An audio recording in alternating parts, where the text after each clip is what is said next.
Tunasonga mbele watu wote wa Jamhuri Kenya yetu. Tunasonga mbele watu wote wa Jamhuri Kenya yetu. Haya sisi sote wananchi tushangilie. Eko Jamhuri, eko Jamhuri, eko Jamhuri Kenya yetu yaenda mbele.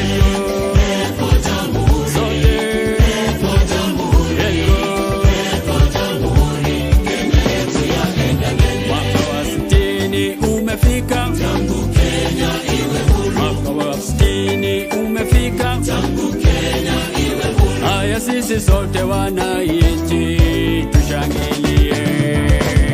Eko Jamhuri, eko Jamhuri, Sote eko Jamhuri Kenya yetu yaenda mbele. Eko Jamhuri, sote eko Jamhuri, eko Jamhuri Kenya yetu yaenda kweli twaenda mbio, kokote, Kenya yaenda mbele. kokote, Kwa elimu twaenda mbele, kokote, matibabuni twaenda mbele, kokote, viwandani twaenda mbele, kokote, na mashambani twaenda mbele. kokote, Eko eko Jamhuri, sote, eko Jamhuri, eko eko Jamhuri Kenya yetu yaenda mbele. Eko Jamhuri, eko eko Jamhuri, sote. eko Jamhuri Kenya yetu yaenda mbele.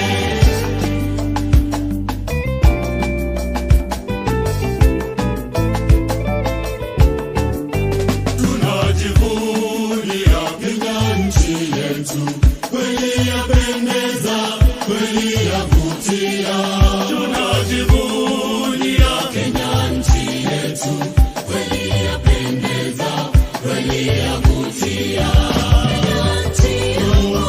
Nitaitoloza, nitailinda maishani mwangu. Nitaitoloza, nitailinda maishani mwangu. Ziwa la Victoria linaunganisha Kenya na Uganda, Kenya na Tanzania. Fika Mombasa, mito wa bahari, ogelea maji, jua tamu kuota. Nitaitoloza, nitailinda maishani mwangu. Nitaitoloza, nitailinda maishani mwangu.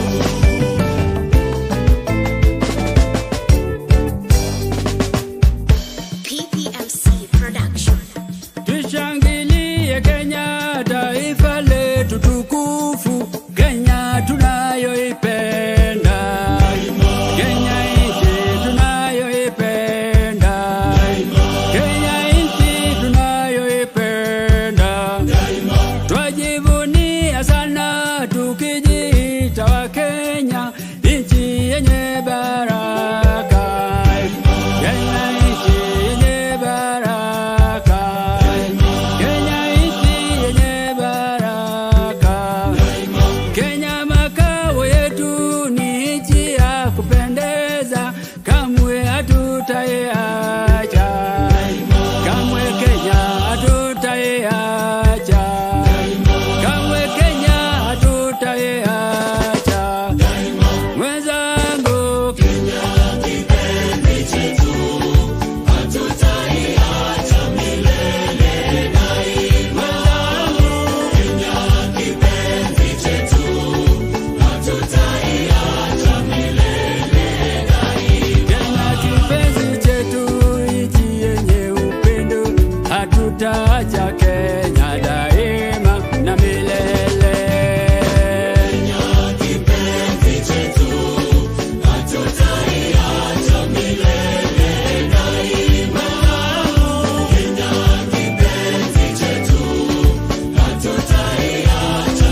Kenya, nchi tunayoipenda.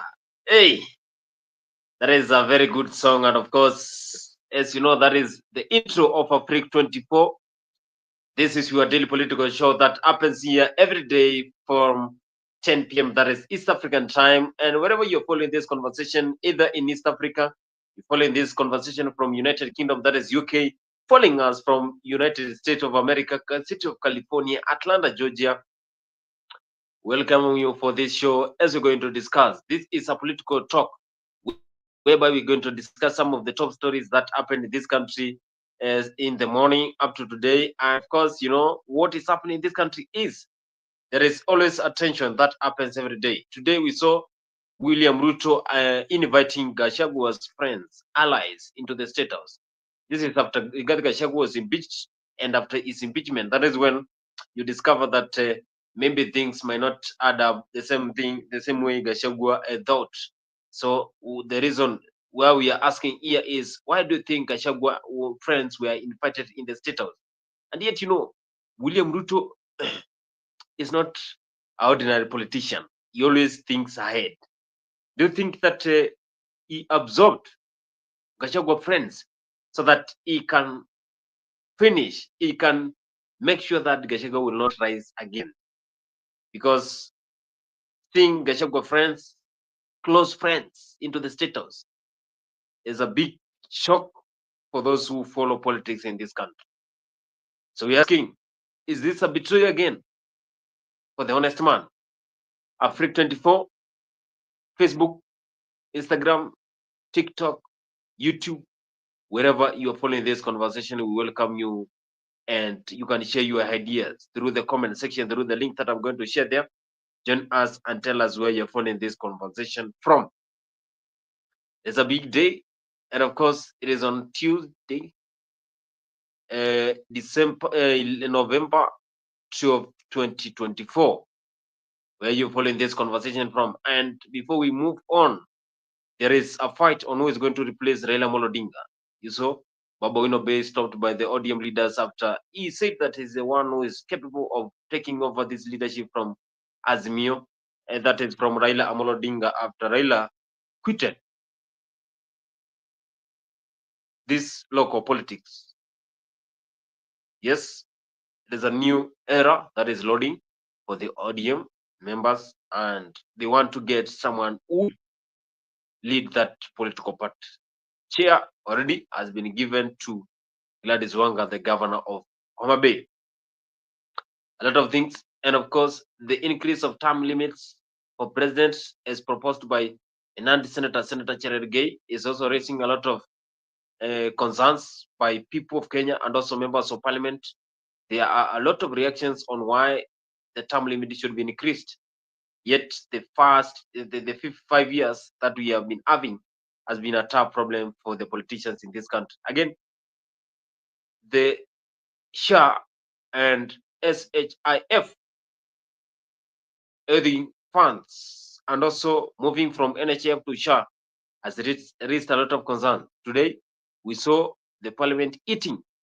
Things are eating, things are adding up, and things are getting hotter.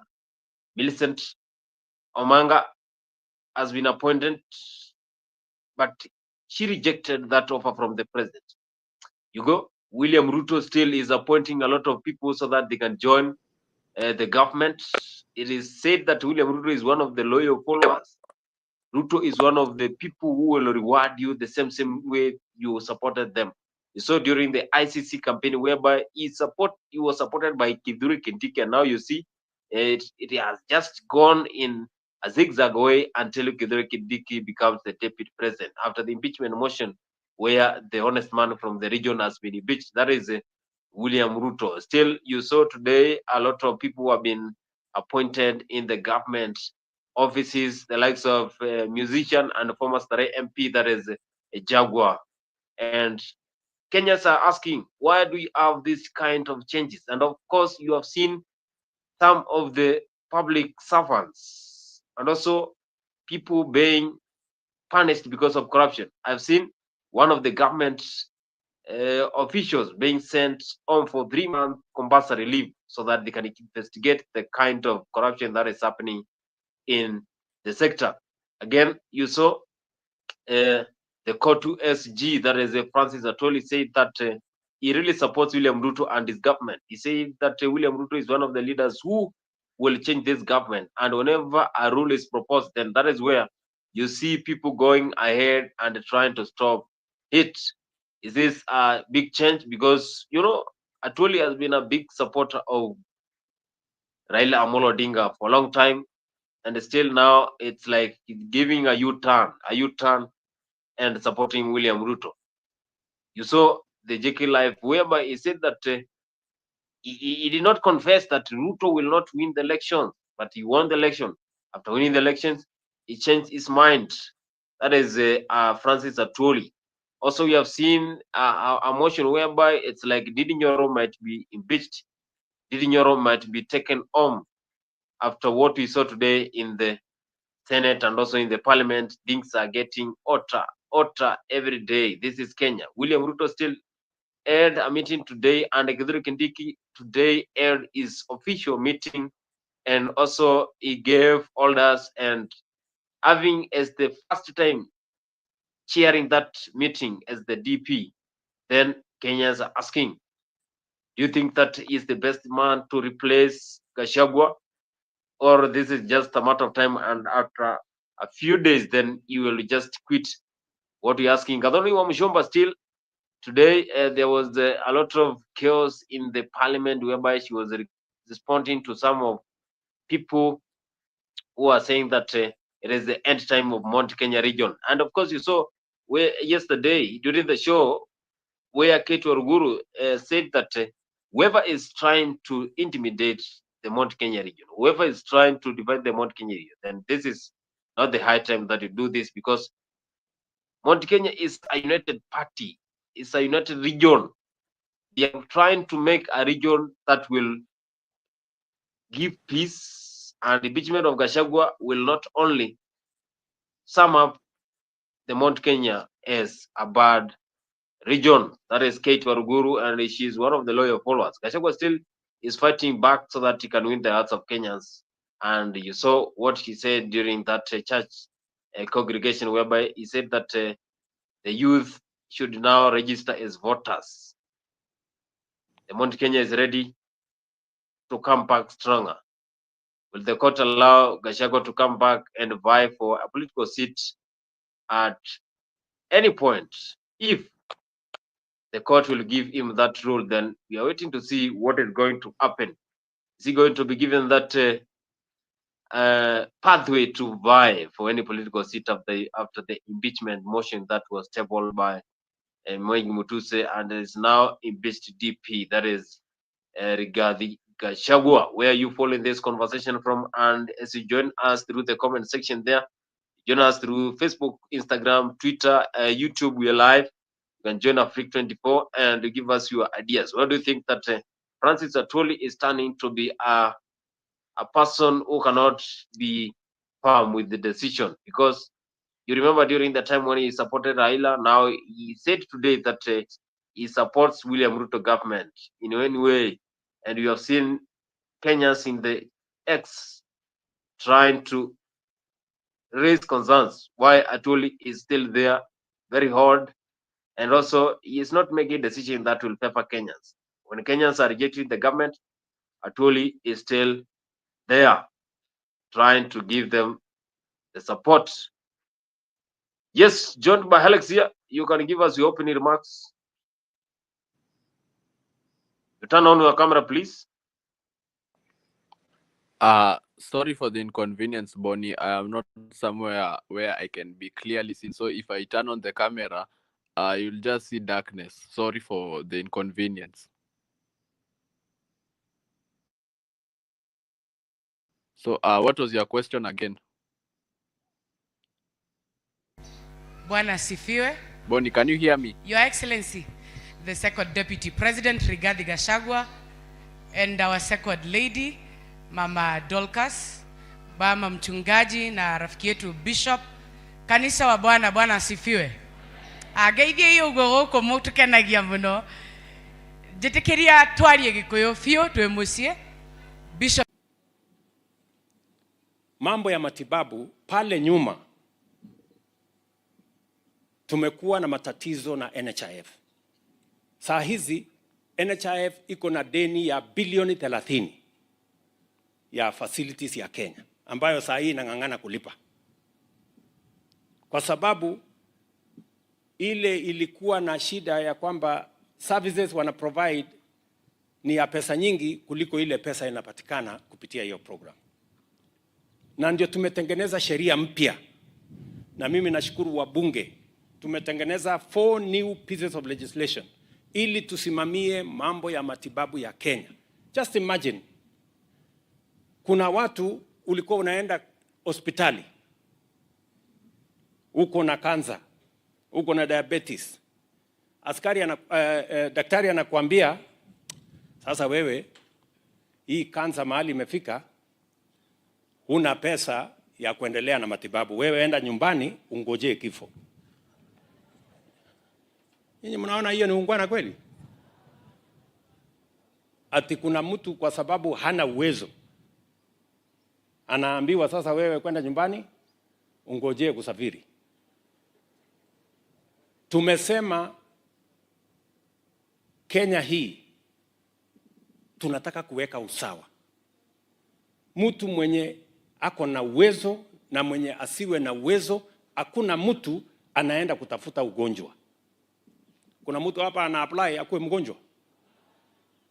Si ugonjwa ni bahati mbaya umepatikana na ugonjwa. So tumesema hivi, na nataka msikize kwa makini. Tumesema ya kwamba katika sheria mpya kila Mkenya ajisajili. Kila Mkenya ajisajili. Ile mpango ya zamani ya NHIF tulikuwa na Wakenya karibu milioni 9 peke yao ndio walikuwa wamejisajili. Wao ndio walikuwa na bima ya afya, wao ndio wanaweza kutibiwa.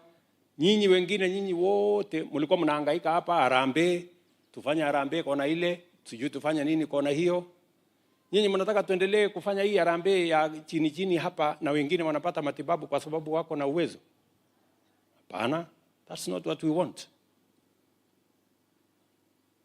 So tumesema hivi, kila Mkenya ajisajili. Na mimi nafurahi ya kwamba Wakenya ambao wamejisajili kufikia sasa walikuwa milioni 9. Saa hizi wamefika milioni 14 Wakenya wamejisajili. Kama wewe hujajisajili na yuko kwa hii mkutano, tukitoka hapa harakisha. Unasikia wewe, kujisajili ni bure. Hakuna mtu anakuitisha pesa. Na tunataka ukijisajili, faida ya kujisajili number 1, utatusaidia kujua hapa Ekambuli tuko na wananchi wangapi. Ndio tuweze kupanga madawa ambayo itakuja Ekambuli. Ndio tuweze kupanga vifaa ya kutibu yenye inakuja Ekambuli. Ndio tujue pia nurses, clinical officers, daktari watakuwa wangapi hapa Ekambuli. Na usingojee ukakuwa mgonjwa ndio ujisajili. Hapana, unajisajili mapema. Ndio siku huyu mama amesema mapema ndio best. Unajisajili ndio tujue kama serikali tukupangie mambo yako ya matibabu. Jambo la pili, katika kujisajili tutajua kama serikali kama wewe uko na uwezo ya kulipa ama hauna uwezo ya kulipa. Na kama hauna uwezo wa kulipa, sisi kama serikali tutakulipia wewe. Mnanisikia? Hapo nyuma mtu ambaye yako na uwezo peke yake ndiye analipa. Wewe ambaye huna uwezo unabaki msituni, unangojea harambee. So tumesema hata wewe mwenye ambaye huna uwezo, kama uwezo wako ni kidogo hivi, unalipa kidogo hivyo. Kama uwezo yako ni 0, tunakulipia. Kama wewe ni kama mimi niko na mshahara, tunajilipia wenyewe. Hawa wadosi wote hawa, unasikia hawa wabunge hawa. Usikubali mbunge akuja kudanganye ati usijisajili. Sisi hapa tuko na bima ya milioni 10 akiwa mgonjwa, na inaweza kuongezeka mpaka milioni 40. Wewe uko na bima ya pesa ngapi?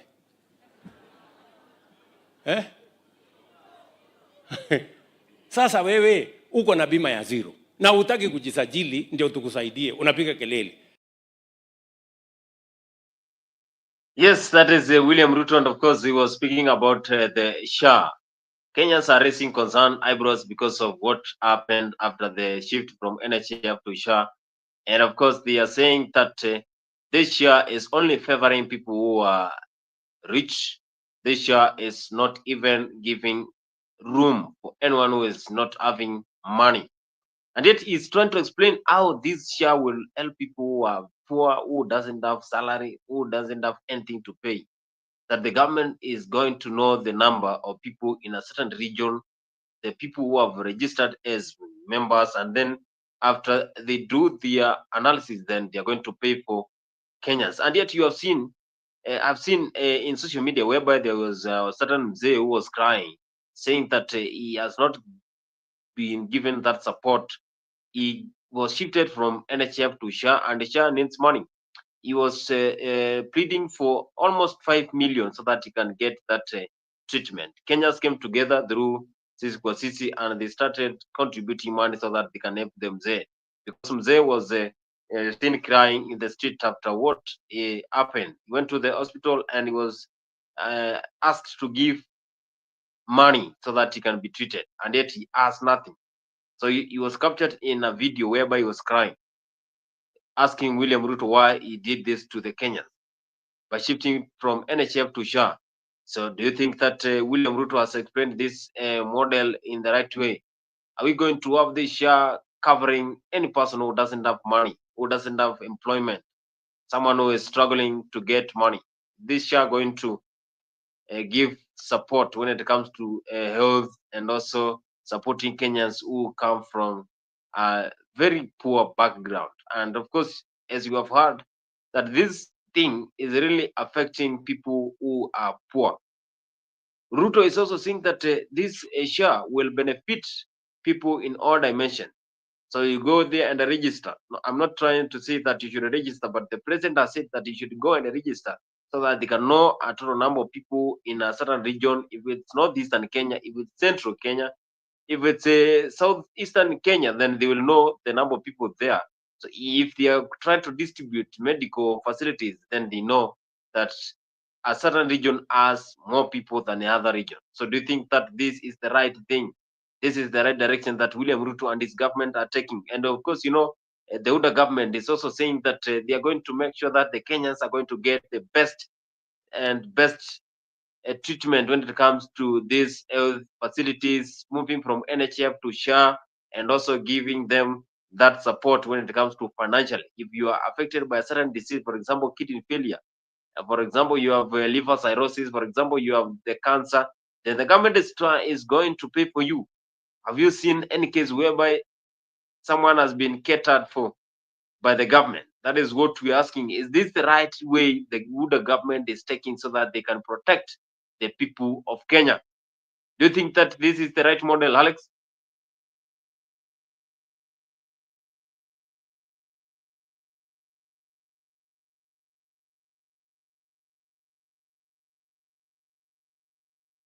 I think we are unable to hear Alex in the studio. So Millie Odhiambo was in the parliament today, and he was asking, why did this happen during the time when this motion was tabled and this bill was passed? Then she was there, but now she's complaining, why do we have this kind of things happening? Like Kenyans are struggling, Kenyans are crying, Kenyans are saying that they're not getting that support from the government. Is this the right way the government should do so that they can treat Kenyans? Because I think if I would be the president of the Republic of Kenya, number one, I would always consider health, security. Health is very important. This is the backbone of citizens. Consider health of the Kenyans. Also consider how are they going to get that treatment. Also consider how are they going to get food. Consider their security. You know, those are the major areas major sectors whereby you can consider when you are the president. And the people of Kenya will always be grateful for work that you have done. If you do this, then people of Kenya will vote for you now and then. Ruto still, he said that when he gets to the power, then he will transform the country of Kenya into a different nation. But still, Kenyans have not received that support. Millie Odhiambo, and also let's listen to what Millie Odhiambo had to say about this SHA. Dr. Lilian Gogo for bringing this before the House. And Mr. Speaker, I just want to say that under Article 43 of our Constitution, it provides for the right to health, to the highest attainable standard of healthcare, including reproductive healthcare. And Mr. Legal framework, a new legal framework that replaces NHIF, and we passed 4 bills. And Mr. Speaker, I was in the House when those bills were being passed. I was especially opposed to certain parts of that bill, but that is now what under the bridge we have a new legal framework. Mr. Speaker, having listened even to the members, the honorable members as they move, Honorable Kimani Chungwa and even the Honorable Nyikala and the Chair of Health Committee, one of the things that I can indeed say is that the proof of the pudding is in the eating. So it is actually too early to even say, we would be cheating ourselves to say that here are the benefits. We don't know the benefit yet.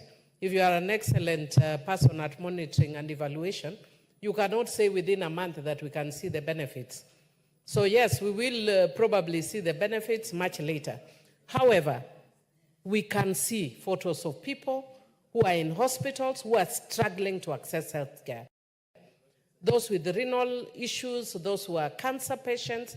And Mr. Speaker, even though I know Honorable Ichungwa is actually castigating a lot of the members who he says are pushing propaganda, he's saying one. I don't know who that is since I'm not too sure about, I'm not very keen on the politics of the mountain.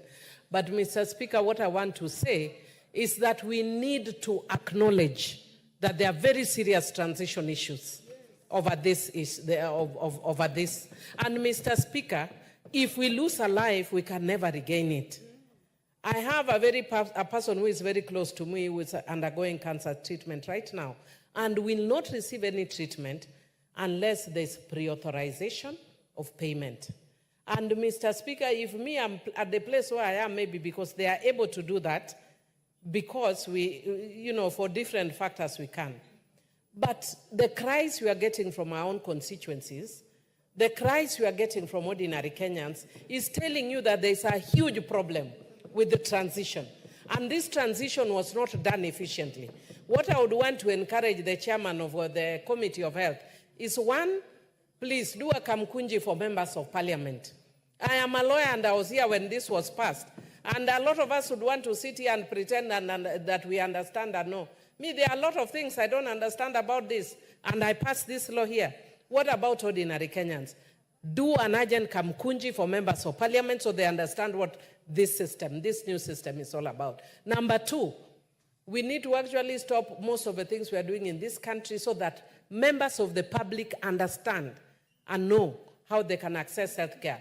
Because healthcare should be the most primary, right for everybody. Because if I'm already dead, how are you helping me? How will it be of benefit to me if I'm already dead?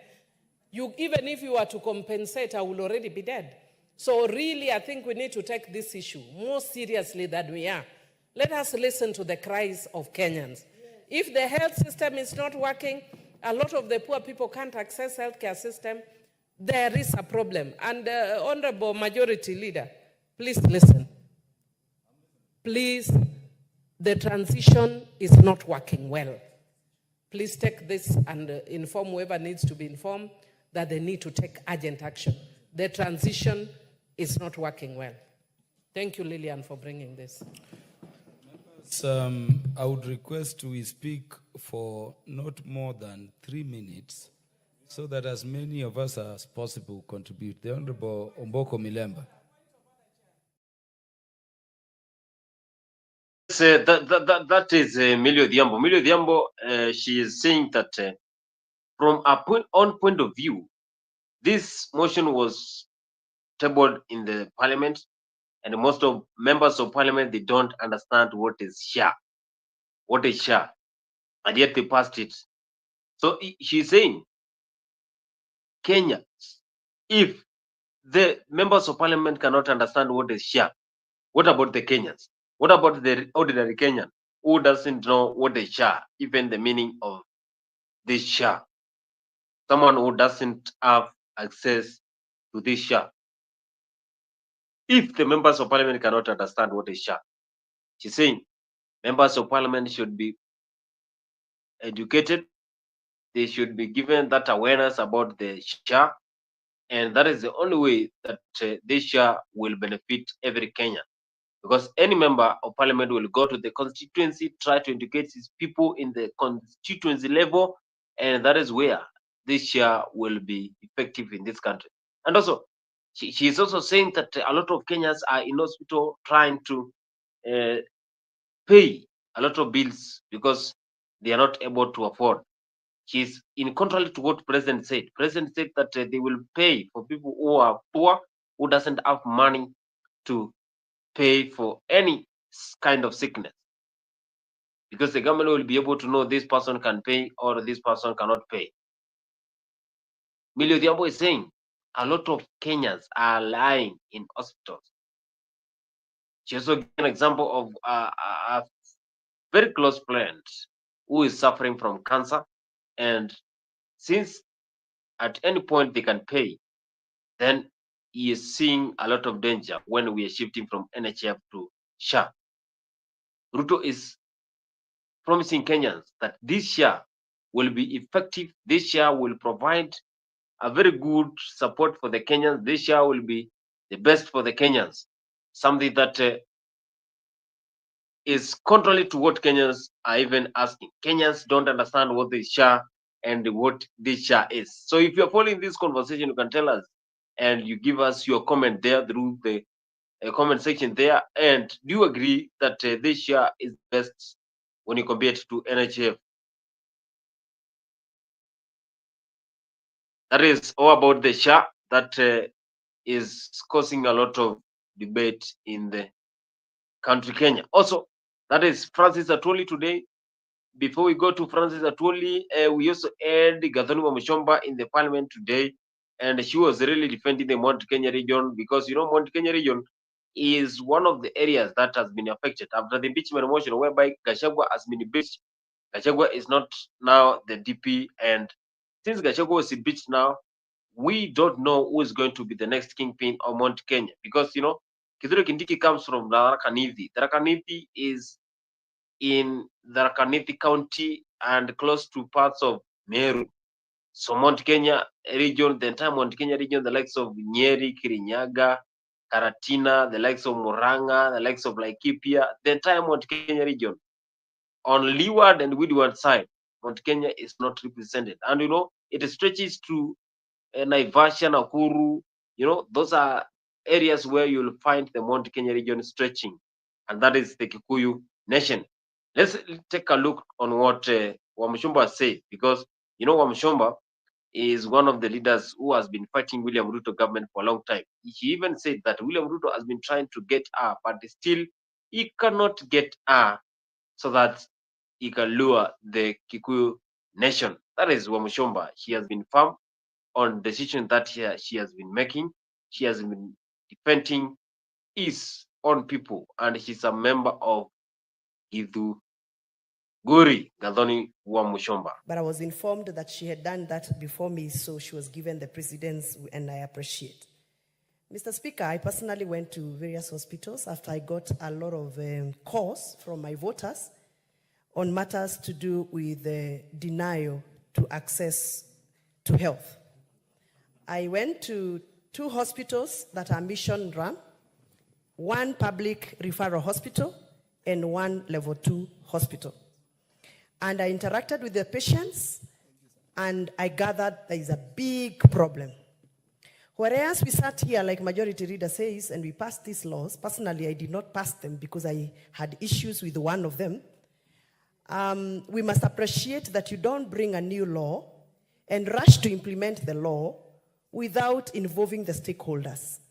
When I went to those hospitals, Mr. Speaker, one of the hospitals told me and confessed to me that they are owed over 200 million by the former NHIF. And therefore, they have a problem. I mean, how do you tell me to continue treating patients under a new program and you've not sorted my previous debts? And I know this is the problem. Most hospitals, by the way, the ones that are rejecting patients, they are rejecting patients because they feel that honestly, somebody needed to come out very clearly and tell them, we are migrating. But are we migrating with your debts? Are we migrating with your problems that we have not sorted under former NHIF? So this is the problem, Mr. Speaker. And let us not come here and read numbers. I appreciate the numbers that have been read out here by Majority Leader, numbers read out by our Health Chair Committee, Dr. Robert Pukose. But numbers is not what our people are waiting for. From this debate, they're waiting to hear how are they going to be treated tomorrow in hospitals, Mr. Speaker. Mr. Speaker, when I went to one of the hospitals, I found a patient who was withdrawn from the ward, only to go and queue out for dialysis at 6 a.m. from the ward. And I visited that hospital at 4 p.m. here in Nairobi. And I found that patient in the queues waiting. And he told me the reason why he has been waiting from 6 a.m. to 4 p.m. in the day, it is because, Mr. Speaker, the messages that were supposed to be sent from SHA so that he can be embodied for services were not being accepted. We must tell it as it is. This new program is a total confusion, it's a total mess. Our people don't know what to do, and we must go back to the drawing board. But for now, let us withdraw these processes and go back to the original program until we are right. That SHA, she, da, sh. Honorable Sabina Chege, because of the limited... Hey, that is Gathoni wa Mushomba, and she's saying that until we understand what is SHA, we should not move from NHIF. Gathoni wa Mushomba, she's saying that she has experienced a patient who has been waiting for almost 7 hours, 8 hours to get treatment because the messages from NHIF to SHA, they have not been delivered. She is also saying that we should stop this SHA from being implemented because Kenyans don't understand what is SHA. Kenyans have zero knowledge about what is this SHA. She also has expressed how Kenyans are still complaining about this SHA.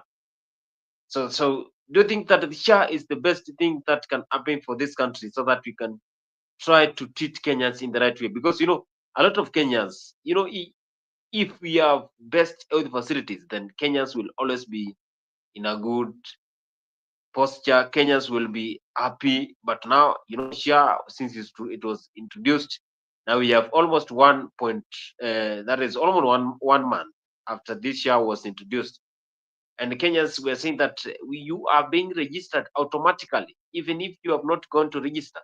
You're going to get messages from SHA saying that you have shifted from NHIF to SHA and you are now a member of SHA. These are the members of parliament trying to say that they don't agree with this SHA. They don't support this SHA at any point. Any day, they're saying that they don't support this SHA because this SHA is something that is really, really pressing Kenyans. Kenyans don't understand what this is SHA. And yet, the government is still trying to implement this SHA. Ruto, president, also said that this SHA will benefit every Kenyan. Is this true? Kenyans have a very big doubt with this government. That is what you can even detect from Kenyans. They are having a lot of doubt with this government. Africa 24, you're following this conversation from, this is a daily political show, and we are having some of the headlines that really happen in this country. France is also in the parliament. This is what we experience in the parliament still about the debate on SHA. Are not in, and we need to be serious and be committed to our task. And that is why the members of parliament today are calling for reshuffle, so that we get rid of all the chairs and the vice chairs who are not committed, because it is quite clear. We can see that they are not in the house, they are not giving us the response on time, and that is affecting the progress of our work. So it is high time for us to take action, Honorable Speaker. And on that note, may I say that this is a matter of interest to many Kenyans, and it needs serious attention. And I promise that still within 2 weeks, the chair should give us the response. Thank you. Thank you so much. I think that is a fair comment on the matter. The Honorable TJ Kajuang, what is out of order?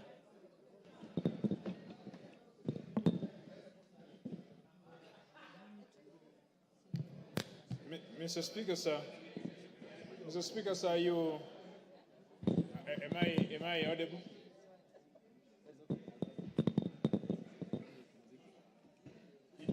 Am I audible? You got a mic next to you, Honorable Kajuang. Mr. Speaker, sir, you heard the member of Kipipiri mention my name. May I confirm to her, Mr. Speaker, sir, that I keep my promises and I'm up to the task, and I also keep my professional undertaking. I made a commitment to her, a professional undertaking, that we will respond from the Committee on Transport to her question in the shortest period of time. I can confirm to her that on Thursday, afternoon of Thursday, she will have her response, adequate response on that day. Thank you, Mr. Thank Speaker. you. Thank you. We are not going to be debating questions this afternoon or statements. The next. The members of parliament trying to discuss the share and also trying to give the ideas about this new health funding model. We have NHF moving from NHF to share has really raised a lot of concerns, and Kenyans asking why is William Ruto trying to give Kenyans a difficult time, because Kenyans, when they go to hospitals nowadays, they are going to wait for a long time before the messages are delivered, because the transaction from NHF to SHA is taking a lot of time. And still, if you are not able to afford, then you are going to suffer. SHA is the new model that we have in this country. Since William Ruto came to power, a lot of changes are happening in security, in health sector, in education sector, in also, in health sector, education, security, a lot of changes have really happened in the government. And I was also following a conversation today in X, and someone was asking, why is everything changing since William Ruto came into power? You also seen the JKIA Adani. Adani is trying to renovate JKIA. JKIA, Jomo Kenyatta International Airport, has been there for a long time. This is a parastatal, but still, it's like there is a change still. So a lot of parastatals, a lot of changes have really happened in the government since William Ruto took over the leadership. So do you really think William Ruto is the best person? Is trying to change this government, trying to change Kenya to a modernized country, trying to change Kenya to a better Kenya, trying to change Kenya from poor Kenya to a rich Kenya? Because a lot of changes have really happened since he came into power in the year 2022.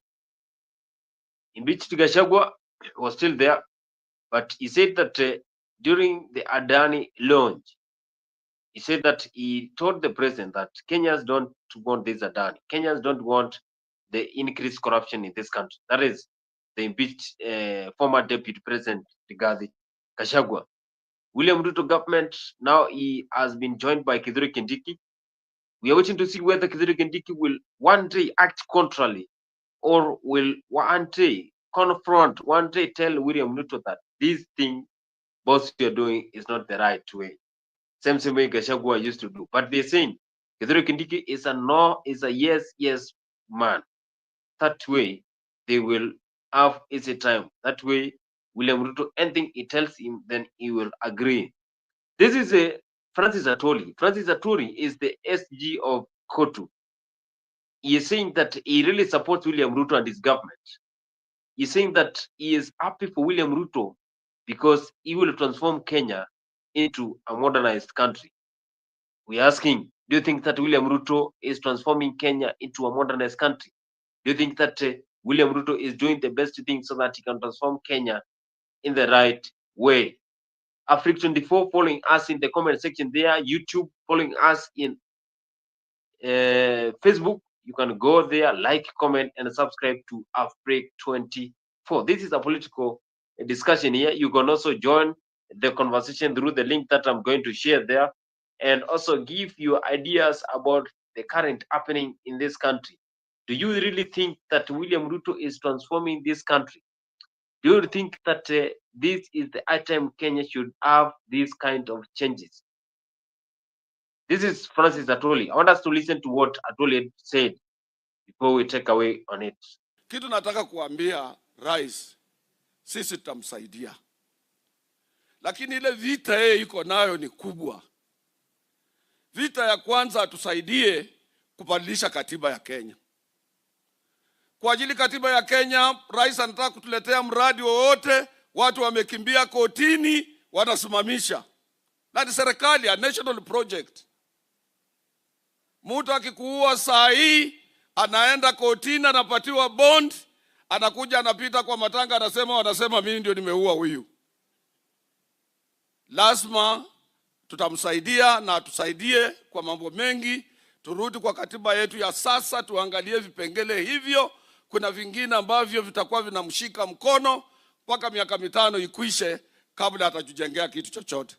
Nataka kumalizia nikisema ya kwamba kuhakikishia rais ya kwamba hapa Western sasa sisi zote tuko ndani ya serikali.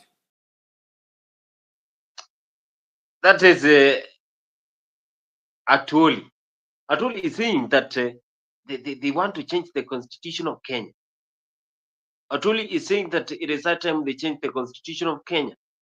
That William Ruto, whenever he proposes something, then people are trying to stop it.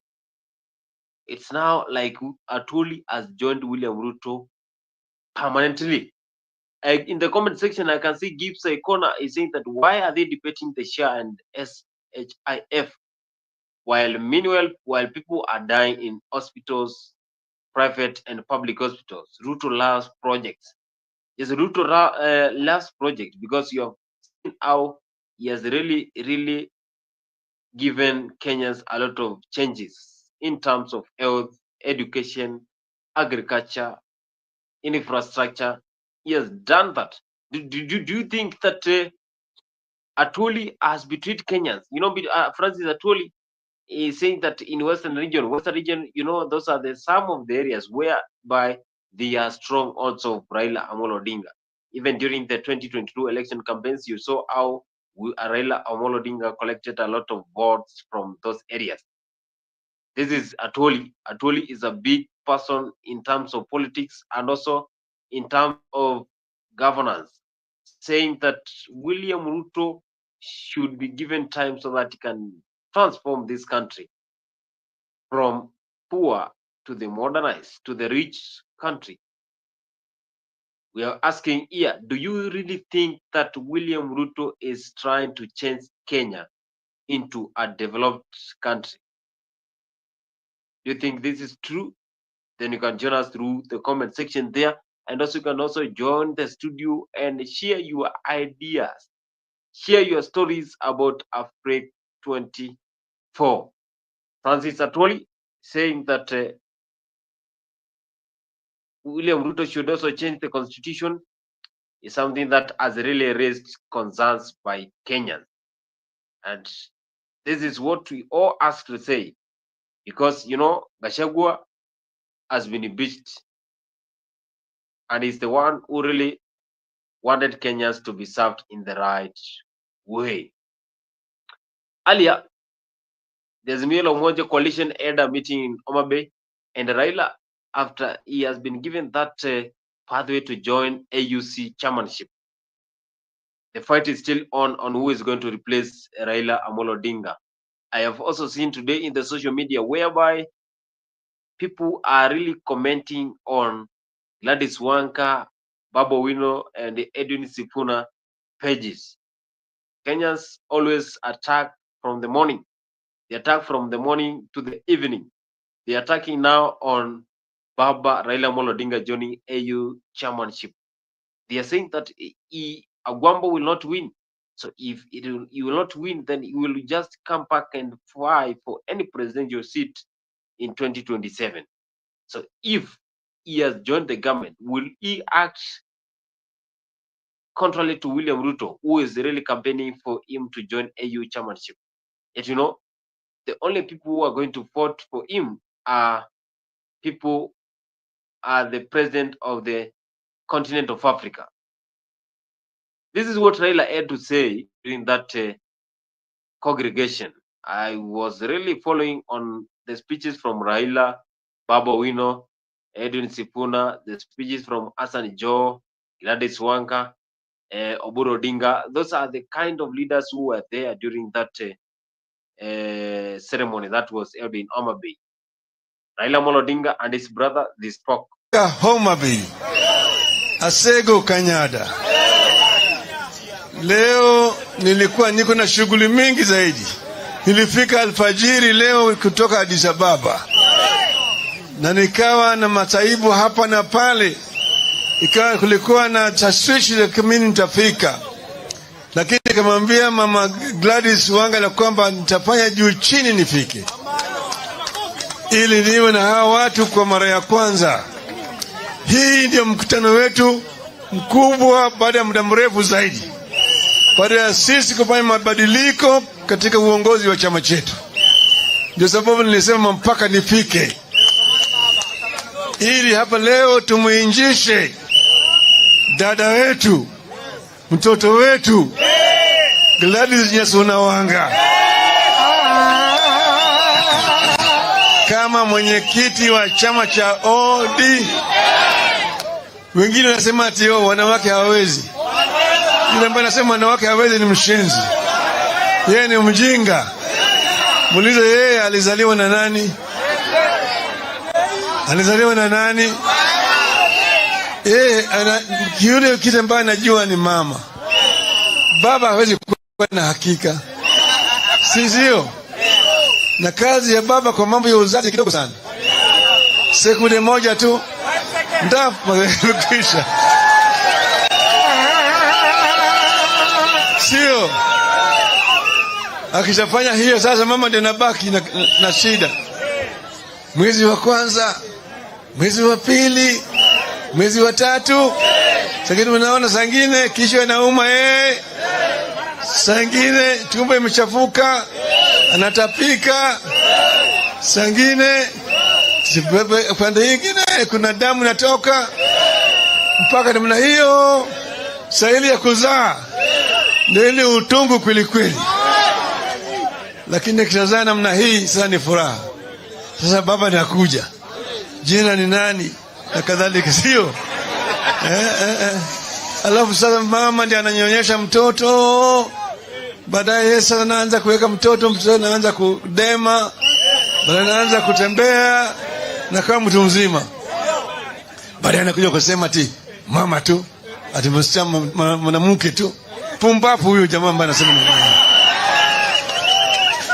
Kwa hiyo sisi mpaka tuwapatia kina mama nafasi yao katika taifa letu, na tuwapatia hao heshima ya kutosha, ndio taifa letu inaweza kutembea na kuendelea mbele, sivyo? Sasa hapa sisi kwa Kenya tuko na mashida mengi. Mliona juzi kulikuwa na mambo mengi zaidi, kukawa na maandamano hapa na pale. Mwaka jana sisi wenyewe tulikuwa kwa barabara, tukapigwa risasi, tukapigwa matia gas. Baadaye vijana vile wakapigwa matia gas, wakapigwa marisasi, watu wakauawa wengi. Hii inaonyesha kwamba kuna shida, sio? Si kuna shida? Pale kuna shida mpaka kuwe na suluhu. Na hiyo suluhu tunatafuta ni suluhu ya that is Baba Raila Amolo Odinga, and he is still active. Whenever Baba speaks, then I'm always happy because he always gives some of the wise saying. Now he was saying that Gladys Wanga is the chairman and he really supports that. He's happy for that, and he's trying to condemn anyone who is saying that Mama Awezi. So he has explained how women are very important in the society, how women are very key in the society, how women are taking over this country. And he believes that Gladys Wanga is the best personnel who can lead the chair of ODM. He was at Addis Ababa together with the president, and this is after where they are campaigning for the AU chairmanship. Is Raila Amolo Odinga going to clinch this AU chairmanship that he has been looking for? And does it mean that he has given up? You know, if he joins this AU, then it will be an easy game for William Ruto in 2027. But still, you have had some of the members there during that ODM meeting. For a long time, Baba has said that for a long time they have not had that meeting. And the question that Kenyans are asking is, why are they not having this meeting? Is it because that they have joined the government? And even during the Mandamano, they were used to having this meeting any day, any time. But since the likes of Joe, Oparanya, Bandi, Wandai joined the government, then this kind of meeting that were used to be there, still they are not there. That is Raila Amolo Odinga. They are trying to say that this time we embrace women in the leadership, that women are very key to the leadership of this country. And Gladys Wanga, she's qualified. She has the right personalities so that she can lead the ODM. And Babu Wino is still there, and as we heard yesterday during the show, he has been warned by some of the members of Azimio because he's trying to say that he is the best person to replace Raila if Raila joins AU chairmanship early next year, 2025. We are waiting to see the stand of this strong opposition party in the country, Kenya. Remember, this is a Freak 24, and this is a political talk. You can join us there through the comment section there and tell us where you're following this conversation from. Do you think that Raila Amolo Odinga is going to win this AU chairmanship? And will this be a direct ticket for William Ruto for 2027? Because still we have not had someone who is saying that they are going to compete with William Ruto in 2027. Of course, Kalonzo Musyoka is still there. Martha Karua is still there. We need a strong politician.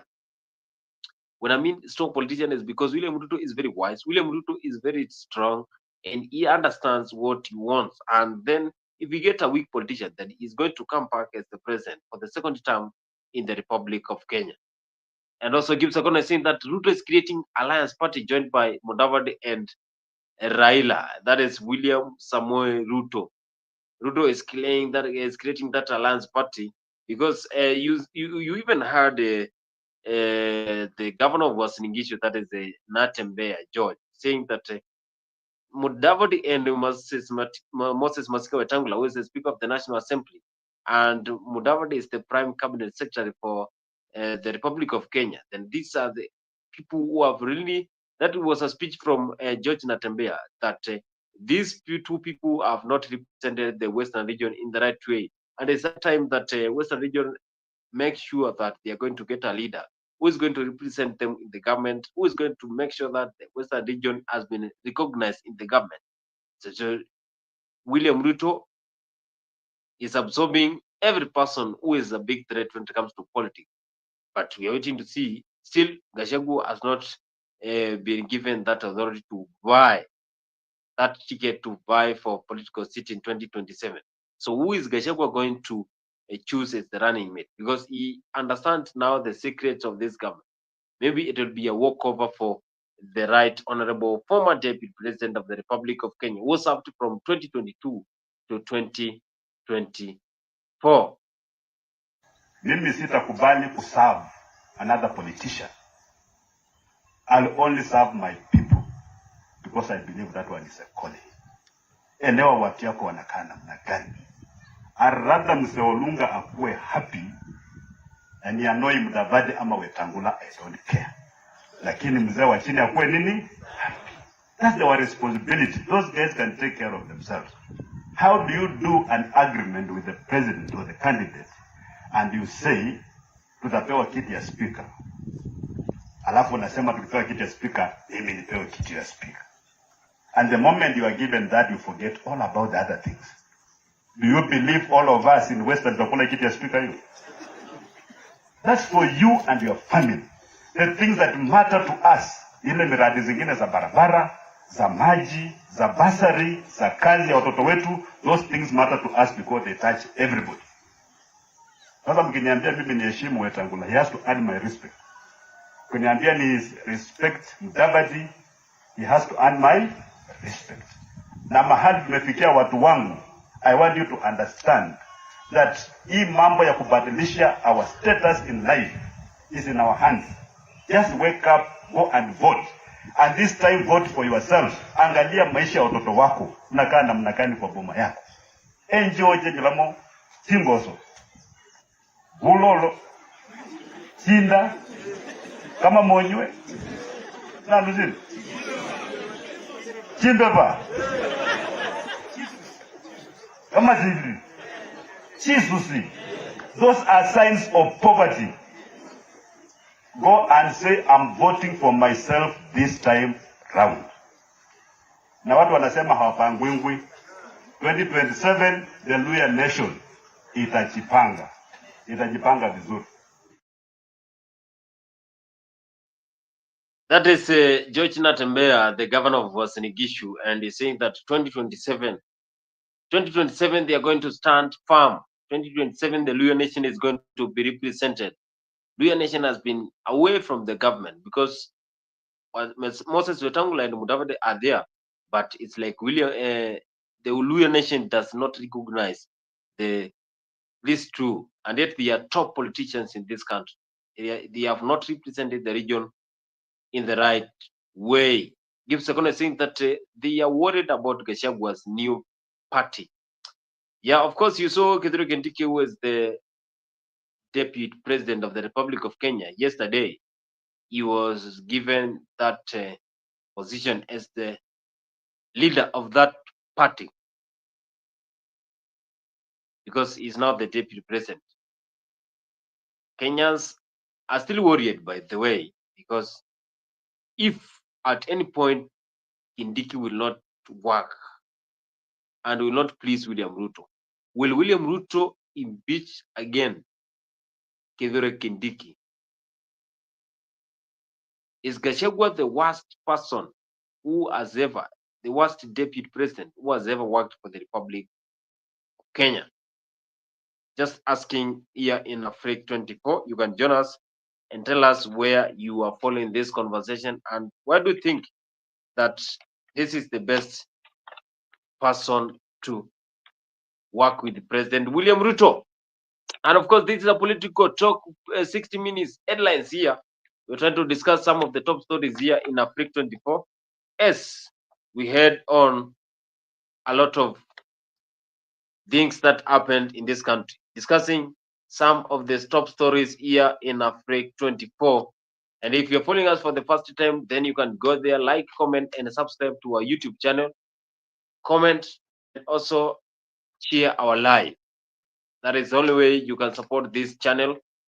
Go there, like, comment, and subscribe to Africa 24. For those who are following us for the first time, this is Africa 24 Political Talk. Tunasonga mbele watu wote wa Jamhuri Kenya yetu. Tunasonga mbele watu wote wa Jamhuri Kenya yetu. Haya sisi sote wananchi tushangilie. Eko Jamhuri, eko Jamhuri, eko Jamhuri Kenya yetu yaenda mbele. Eko Jamhuri, sote eko Jamhuri, eko Jamhuri. Mwaka wa 60 umefika, tangu Kenya iwe huru. Mwaka wa 60 umefika, tangu Kenya iwe huru. Haya sisi sote wananchi tushangilie. Eko Jamhuri, eko Jamhuri, sote eko Jamhuri.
yavutia, tunajivunia Kenya nchi yetu, kweli yapendeza, kweli yavutia.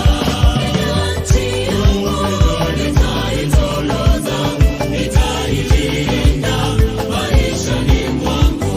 Kenya nchi yangu, nitaitoloza, nitailinda maishani mwangu.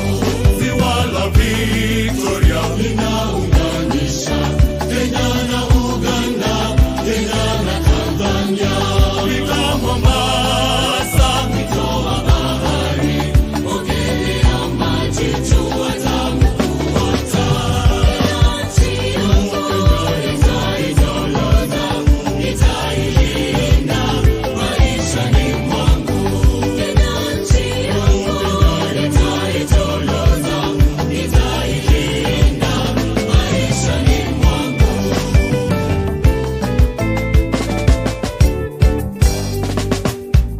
PPMC Production.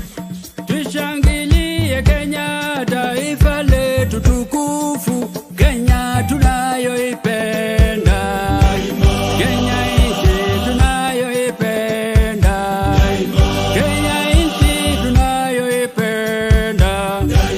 Twajivunia sana tukijiita wa Kenya, nchi yenye baraka, Kenya nchi yenye baraka, Kenya nchi yenye baraka. Kenya makao yetu ni nchi ya kupendeza, kamwe hatutaiacha, kamwe Kenya hatutaiacha, kamwe Kenya hatutaiacha. Mwenzangu, Kenya kipenzi chetu, hatutaiacha milele daima. Kenya kipenzi chetu, hatutaiacha milele daima. Kenya kipenzi chetu, nchi yenye upendo, hatutaacha Kenya daima na milele. Kenya kipenzi chetu, hatutaiacha milele daima. Kenya kipenzi chetu, hatutaiacha milele daima. Tumeapa sote wananchi wa Kenya kutumikia Kenya daima na milele. Kenya kipenzi chetu, hatutaiacha milele daima. Kenya kipenzi chetu, hatutaiacha milele daima. Sitaiacha Kenya nchi yangu, na nikienda ng'ambo nitarudi. Sitadanganya kamwe na wageni, wala sitapotoshwa na wabaya. Sitasaliti Kenya nchi yangu, na majirani wangu nitalinda.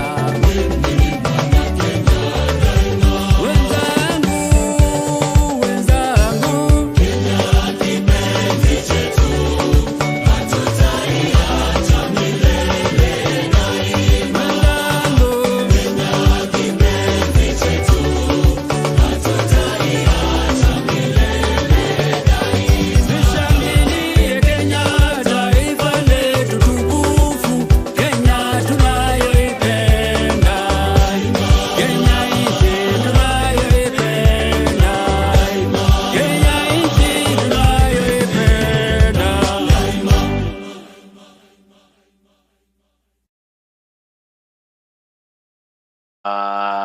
Kenya kipenzi changu.